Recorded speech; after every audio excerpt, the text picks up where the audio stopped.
Beginnings. The Vale of the Portent Monasteries is a holy site, thought to be the birthplace of the son of the cosmic Demiurge Osius Ver, who created the dimensions of sleep. The Quintet monasteries were built atop the ridges of the Vale in honor of this nameless smith. A son is said to repeatedly reshape the realm of nightmares with a hammer forged from moonlight. The Vale mutters to the world, its winds yawned quiet words of hope, and its forests birth zealots and saints alike. You are the Craven, a dishonored knight, forced into monastic servitude. Your days of desertion are over, the flames of a terrifying war long extinguished. The pagan hordes were vanquished by the armies of the Basin, but scattered legions still linger in the fog-strewn recesses of the Vale, drawn to its old secrets. You shall cleanse these lands with sword and spirit, having been retrained in the arts of the Holy Trail Guard. A Craven's quest is one of pilgrimage between the monasteries of the Vale, keeping an ever-watchful eye on the horizon, and defending those areas darkened by the nocturne, a magical night song of pagan witches. Rumors of a rift have arisen, and those of the hamlet of the Vale now take shelter beneath the crested roof of your monastery. Only a journey across the Vale can determine if these rumors are nothing more than maddened mutterings, or if indeed the melody of the nocturne pours forth abominations. Go, Craven, find the signs of ruin, onward unto night, and seek the looming portents. Hey everybody, welcome back to the Dungeon Dive. Daniel here. I hope you're doing well, and if you're not, I hope you are soon. I wanted to start this video with that piece of lore, that flavor text, that background information for LOOM, Portent of the Vale. This is a game that was somewhat recently delivered from Kickstarter in a print-on-demand only version, a DIY only version. And this game is from Shield Dice Studios. So we have taken a look at some of Shield Dice Studios things before, their world creation tools for solo and for traditional RPGs. And full disclosure, Shield Dice is a supporter of the Dungeon Dive on the Dungeon Dive Patreon, but I also bought this. I support them as well, so we scratch each other's backs. So Loom is a really interesting game with a lot of atmosphere. If you're looking for something with a really cool vibe and atmosphere, look no further than Loom. Loom at its core is a random prompt generator. It is a game book mixed with a kind of Madlib generation system with a little bit of a solo RPG and some dice manipulation, some dice play, and some character creation, and maybe some resource management.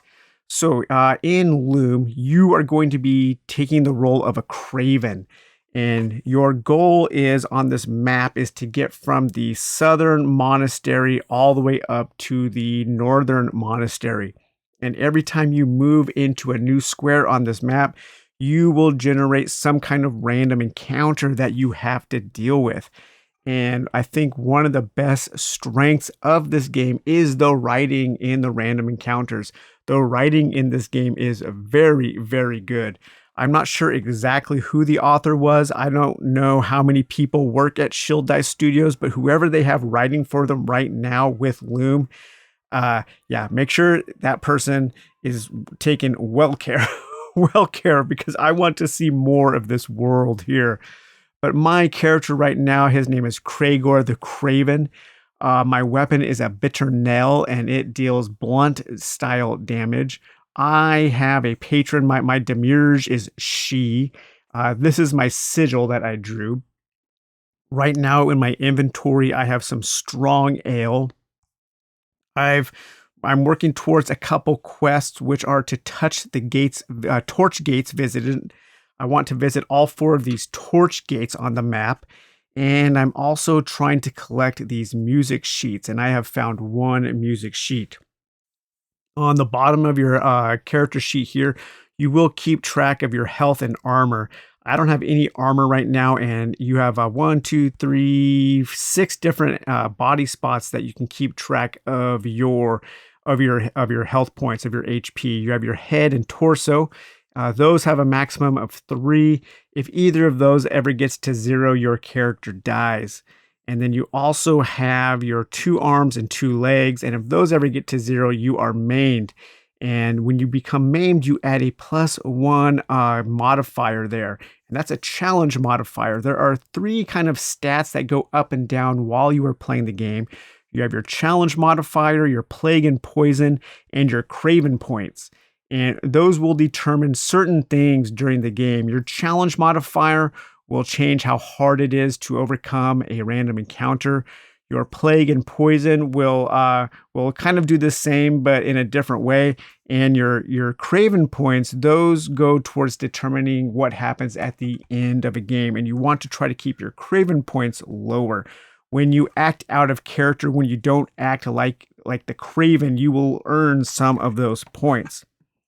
So the meta theme of this game is it's trying to do kind of an old school computer game, maybe like a Sierra text adventure game, or a something like Zork or a Sierra game, kind of where you have graphics and text. And in this game, you will need a couple of things. You will need a D6, and that is to keep track of where you are on your map. And you will use the pips to count down a certain number of turns. Every time you move to one space, you count down, and whenever you get to 1, you have to camp. And when you camp, you do a little kind of dice rolling mini game. I just camped, so I'm getting ready to set out on a new days of worth of adventure. So I figured this would be a good point to stop and make this video. You will also need 2 other D6 to roll your random encounters and to roll your challenges. You will need a regular deck of playing cards with the jokers, and you should print out a few things like this character sheet and map. You will probably want to print out your command list. The command list, these are all the commands that you can use to interact with the various things that you find. When you come across foes, you can attack a foe in combat, or you can evade or flee a foe. You can hide and observe. If you come across an NPC, you can try to assist the NPC. If you come across a building, you can search the building. When you come across tracks, you can search for tracks. If you come across a shrine, you can pray at the shrine. You can forage when you have a certain opportunity. If you have some small animal bones in your inventory, you can roll the bones and kind of pray to your deity, or you can flee the area if things just get too complex. And then each one of these commands has a modifier, and at the beginning of the game, depending on the difficulty that you've chosen, I believe there are 3 difficulties, but depending on the difficulty, you'll get to add some bonuses. So right now I have a +0 in attack. You automatically get a +4 in both hide and evade. I have a +1 in assist NPC, a +2 in search building, and a +2 in search for tracks. Everything else is a +0, but you can always roll the bones and you can always flee. So those are +infinite. So you can never fail at those. And then you may want to print out a couple other sheets. Here we have our Craven Graves. So this is to keep track of your runs to see how well you have done, because there are different endings and different things to discover as you play. And there are kind of 2 main modes to play. I've only played 1 mode, and that is kind of the game book mode. There's also a mode where you can just use a deck of cards to generate different kinds of random things. But the game's rules do a pretty good job, I think. I had no issue. It's a pretty simple game, especially if you are familiar with kind of more complex game books.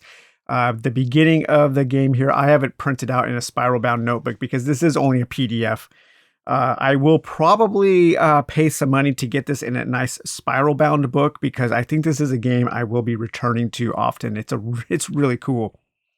But it walks you through all of the various setups, how you move, how you generate a scene, how you interact with the scenes that you have generated, what happens when you succeed or fail, what happens when you succeed or fail a challenge, what challenge modifiers are, what happens if you get plagued or poisoned, how you deal with combat, how you deal with health and armor, what happens when you die, what happens as you gain Craven points, what are the portent points. There are certain things that you can do that will trigger portents, and you will keep track of which ones you have encountered here. I have one in strength and one in penance right now, and those will also come into play as you complete the game to determine your legacy and the way that the end game happens. There are different kinds of quests. So you have a few kind of static quests or quests that are always available to you: assisting NPCs, buildings searched, foes vanquished. I forgot to keep track of these. So I have vanquished 2 foes so far, and I have also searched 1 building. Shrines found, torch gates visited, and music sheets found. So those are kind of things that you want to keep track of. And as you interact with the book, as you interact with the game, it'll tell you when you've done one of those things.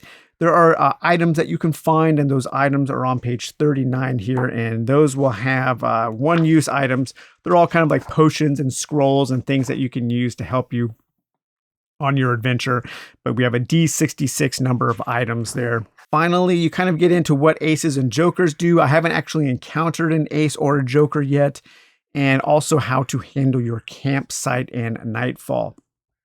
And then at the end of your game, how you will handle your ending, how you will determine what ending you get.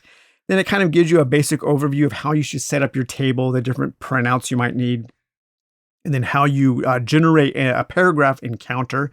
And then finally, we get into our iconography. And this shows all of the icons that you will need while you are playing the game. So this is very, very handy. Here we have our word input tables, and this is kind of where the Madlib style of the game comes into play, because as we draw cards and we turn to different paragraph books, the paragraphs will ask us to roll dice depending on the suit that we have drawn, and they will have different types of words. You will have descriptions, terrain, noise, smells, foes, shrines, conditions, areas, weather, all kinds of different groups of keywords. And then you roll your 2d6 and you plug those keywords into a paragraph to generate a unique encounter. And each one of these keywords also has a number associated with it. And at the end of the paragraph, you tally up all of those numbers, and that gives you the challenge rating for that encounter. And that's what you have to meet or beat on 2d6 to succeed at that challenge. It's a super cool system that, while the paragraphs will always kind of remain static, there will be keywords that will change up the flavor a little bit, and they will also make for different kinds of challenges. And I think that's really, really cool. So when you create your character, you will choose your weapon. And the weapon, there is a Heathen's Bane, a Bitter Nail, and a Falcon's Folly. And the main thing you're dealing with those is what kind of damage they do. So that's either sharp, blunt, or ranged. My Bitter Nail deals blunt damage, and so when I come up a foe who is weak against blunt damage, I get a bonus. And then you will choose your Demirs. You can worship Osis Ver, and Nihil, or She. You can have a beginning starting item, and then you want to either roll up your sigil, draw your sigil, or roll your name, or come up with your name, and then create your sigil, and then leave the monastery, and that's when you start your adventure. So right now on the map, I am right here. My path so far has been like this. I've been heading north, trying to get to the northern monastery. I've drawn a 5 of hearts, an 8 of spades, a queen of diamonds, a 10 of hearts, and a queen of spades. I just did my first night of camping, so my D6 is at 1 now. So it's the next morning. I'm setting out. I'm going to head north here, and I'm going to put my D6 back up to 6. I will mark an X here to show that I have explored this area. As you move through areas that have already been explored, you don't generate new encounters, but you do take your dice down 1 pip. And so now we will draw our next card, and we have an ace. Hey, there's our first ace. So let's see what happens when you draw an ace. I have not drawn an ace yet, but let me, here we go, aces. Okay, so When you draw an ace, I believe you roll a d6. Let me read this real quick. So when you draw an ace or joker, when generating a scene for a new area, simply read the following instructions of the specific scene. These count as an entire scene, and you may move on once the scene has been completed. You can, however, search for tracks here if you wish. Okay, so we have our ace here, and then I will roll to see which prompt I have. I have a 4. So we have here the ace 4. The trail ahead darkens through, though night has not yet fallen. From mist and shadow appears the shape of a moonsmith, son of the Vale. Vet, as his form appears beyond him, something formless beckons. Cries of a world ending reach your ears. You step on, lifting your hands towards your face, and you see nothing but pooling ink and writhing where fingers should be.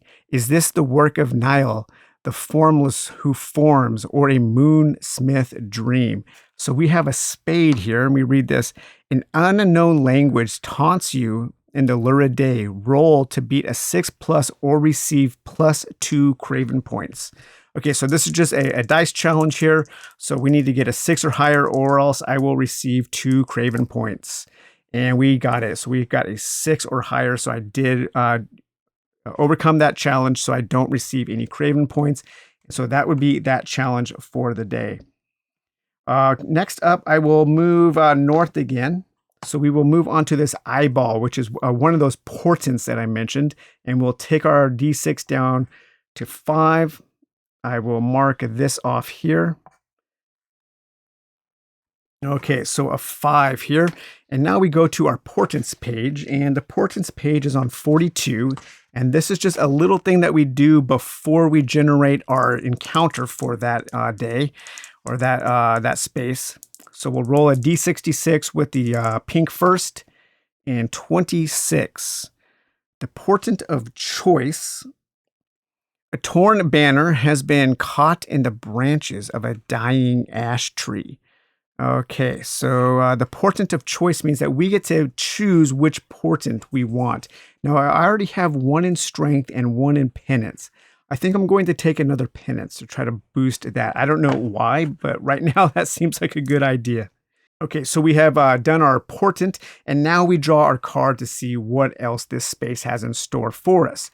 And that is a 7 of spades. So we go to our 7 page, and then we look at our spades here. And we have certain keywords that we need to fill in. We have a C, an E, an A, and a D. And so then we go to our word generation table here, and we look at our spades, and we go down in order. So I have to have a C. So let's take a look at C here. C is smells. So we have 9. So on 9 here, we have sulfur. Okay, so we'll write sulfur here. Now you could write these in another piece of paper and keep track of them. I'm just writing them straight into the book. If I ever encounter this space again, I can either erase that, or I could just print out a new sheet. But let's see here, 9 is sulfur, and that has a challenge rating of 3. Okay, and then next up we have E, and E here is a 2. So we have an E2 here. That's a foe. We have a floating spirit with a 0 challenge rating. Nice. Floating spirit. And the floating spirit is weak against ranged damage. So we'll put a little R there, and we'll put a 0 here. And then next up we have A. So let's roll A here. We have 8 for A. We have rain sacked, and that is 2.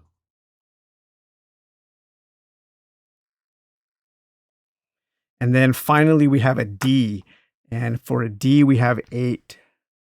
Okay, 8 here is a hunter's bow.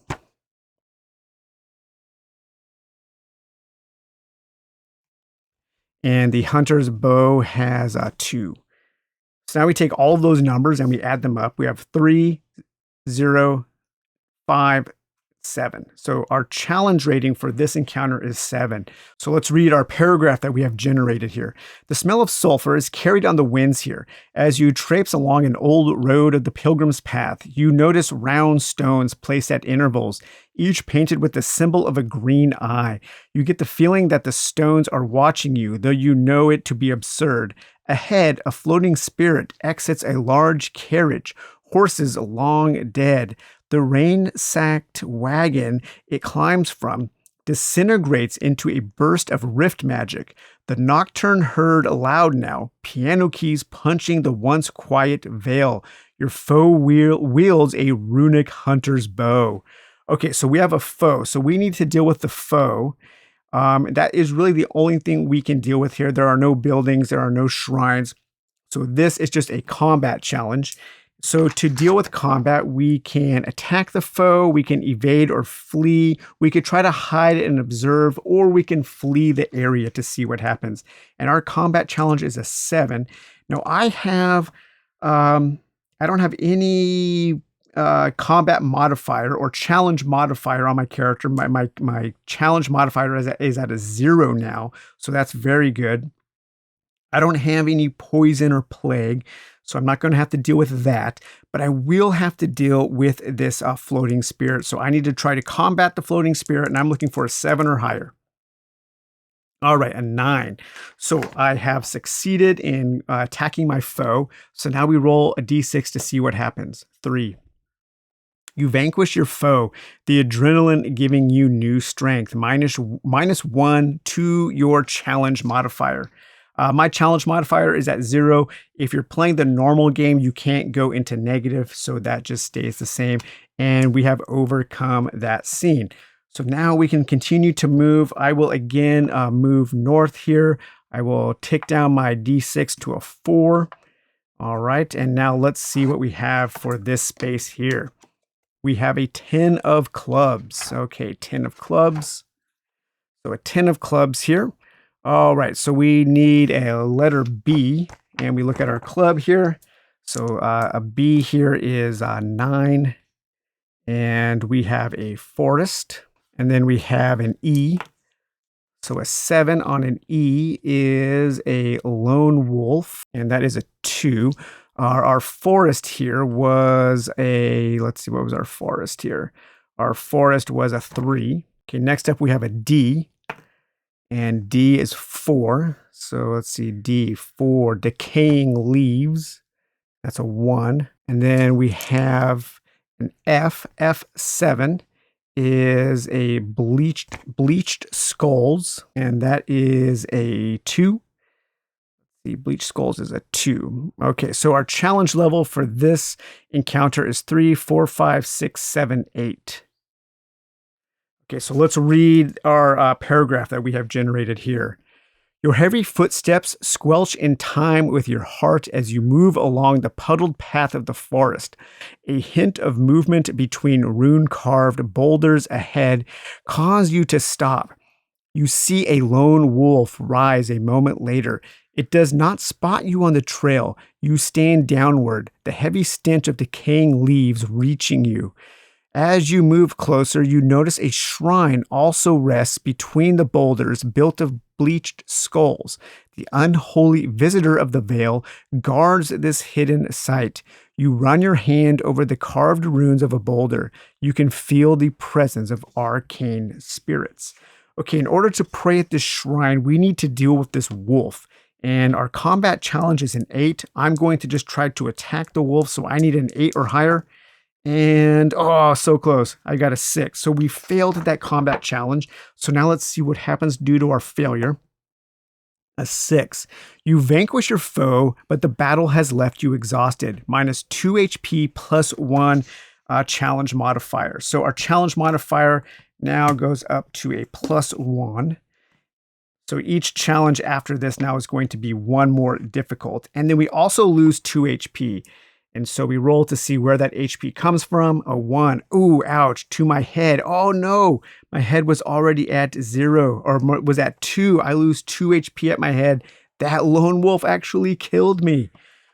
So at the end of the game there, I guess my Kragor the Craven was killed by a lone wolf while he was approaching the shrine made out of bleached skulls. Let's say that I had dispatched of the wolf, and because I came across a shrine, I could try to pray at the shrine. Let's see what would have happened there. 10. And I needed an 8 to beat that challenge, so I got that. So we are praying at the shrine, and you utter a prayer as your family sigil flashes across the sky. -1 challenge modifier and -1 Craven point. So it's good to pray at shrines if you can succeed, if you can survive the attack of the deadly lone wolf. Let's see what happens when my character dies. This is the first time I've had a character die like that, so let's see here. Endings. Where is death? When your head or torso points reach 0, you die. When you die, go to the death page and read the paragraph. If you have completed any quest, you may look up at the legacy deaths section below the death paragraph. Here you can find items to unlock. You may reach your destination alive, but die within your ending paragraph. Okay, so I haven't completed any quests, but let's find the death paragraph here. Death. Your eyes close behind the iron veil with a final rasping breath releasing into the crisp air. The pain you felt in life subsides and all is darkness. The sound of your beating heart becoming heavy in your ears. Rest now, someone whispers. Rest, child. Could it be your mother comforting you from beyond the grave? Emerald flames dance in the dark. A song plays in the distance. You think of your life and on your cowardice. The old wars spring forth, flames and the expiration of youth. Osis Ver rises from the black pools of Nile, and in the roiling space above them, the many eyes of She look on.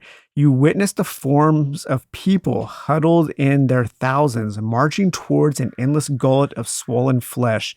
They are swarmed by time itself, by a never-ending sleep, and by the cosmos. The black void beckons.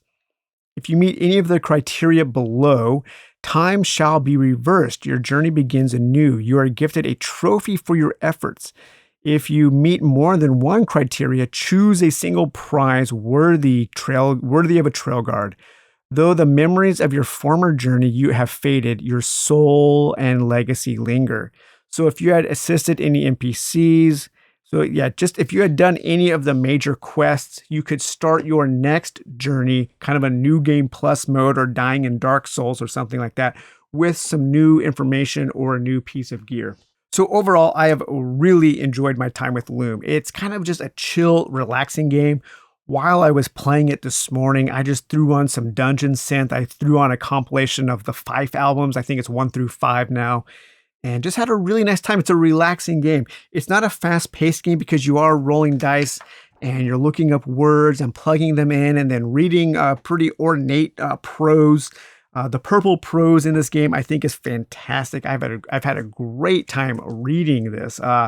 Like I said earlier, whoever actually wrote the prose for this did a fantastic job.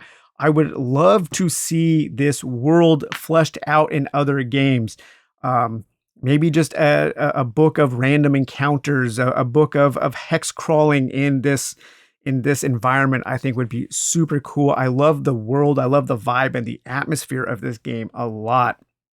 It really strikes a chord with me. It's the kind of thing that I like. It does remind me a lot of From Software games and kind of a dark, kind of weird fiction style fantasy and sword and sorcery fantasy. It totally gives me that kind of thing. I like the combination of moving on a map, using a game book, rolling up those kind of Madlib words, plugging the words in, and then keeping track a little bit of resource management as you're trying to keep track of your challenge modifiers, your poison and plague, and your Craven points and your bonuses, and your health and your armor and all that kind of stuff. Yeah, it's a cool game. I do highly, highly recommend Loom. Just know that you will have to print out some things in order to really use the game. You could probably play it digitally. Oh yeah, one thing we didn't talk about is the campsite. So when you move on your map and when you finally move, and your D6 ticks down to 1 pip, then you have to set up a campsite, and you have to go through a little campsite mini game. And it's basically just a series of questions, and you roll a D6 and see what happens. So I like this. I like this, just this kind of random stuff. It creates a neat kind of scenario. So is your campsite location sheltered? 1 to 3 is no. So it is. You are free from the cold wind. So you would lose -1 cm. That's the challenge modifier. Does your search for firewood prove fruitful? 5. Yes. You rest beside the warm light. -1 cm. Midnight cries out in the wilderness around you. Do you encounter hostility? 3. No. You see nothing but a fluttering of owls. Stars dance across the silken skies. Sleep finds you. +1 HP. Do horrid imaginings turn your dreams to nightmares? Yes. A formless entity crawls across a dreamscape. A red sun hangs low as arrows pierce you. +1 craven point. Dawn comes, though the day is not bright. Your breaths release as vapor, your muscles ache, and your stomach growls. Are you able to forage here? No. Your boots meet the trail and your solemn journey begins once more. If you roll a yes on the forage, then you can do a forage check, and then you might be able to find a couple items or something like that. So yeah, super cool. I think this game is really great. You can get into the journaling aspect, and there is a different mode that you can play that is more about journaling. It's called the Trail Journal mode, and it does come with some other rules. I don't really know this version of the game yet. I haven't read it in any kind of detail at all. And then the PDF also comes with some extra maps. It comes with some pages if you want to print out to use as kind of an ornate journal there. You do get some cheat sheets that you can print out to write in your keywords if you don't want to write them in your own pages. And then you can access those keywords when you want to. But yeah, overall, I think Loom is really cool. I'm really glad that it exists. I'm happy that I backed it. And I'm looking forward to more games like this. I hope Shield Dice continues to grow this style of game because I think it's really neat. So, all right, you guys. Well, I hope you enjoyed this look at Loom, and we will talk to you later. Bye-bye.